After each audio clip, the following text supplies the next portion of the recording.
Hi there, my name is Alex Van Gorder, and today I'm going to be showing you the basic construction of a cylinder or an actuator. The actuator I'm using today is a cylinder. It's a double-acting cylinder. I'll also be explaining the difference between double and single-acting.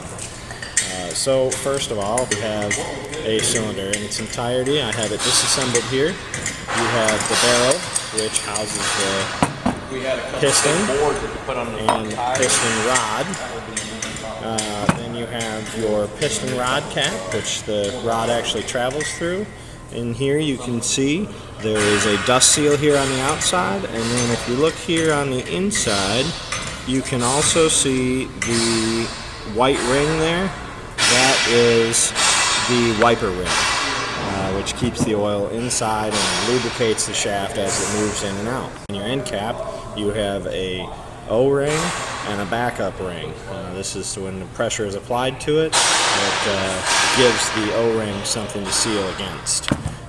Then you'll also have the same setup on your rod or your end cap. This is just the end cap of the actuator. You can see in there are a couple of holes which are from these end caps. Those are for your lines in. Again, this is a double acting, so you have input here and an input on the end cap as well.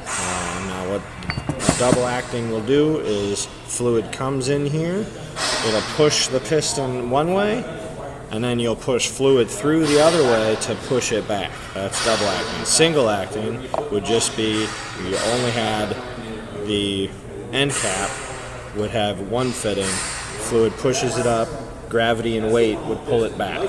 That's the difference between a double acting and a single acting. But then your piston here will have a piston O-ring, and then you have two wiper rings. Again, this is double acting, so it needs to wipe both ways. Then you have your assembly rods. Now these go from end cap to end cap down the barrel on the outside of it to hold it all together.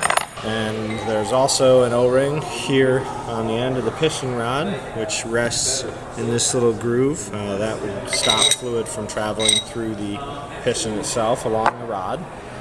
And then you have your rod end nut, which holds the piston in place. Those are your components. Next, I'm going to be showing you the operations, show you how they work, what they do. So now that I've gone over the construction of these cylinders, I've got a cylinder board here.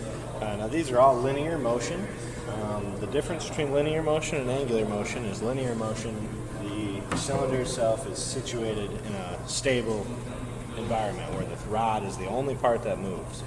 A angular motion would be if this clamp wasn't here and it was able to move on its pivot point and move with the motion. That's the difference between angular and linear.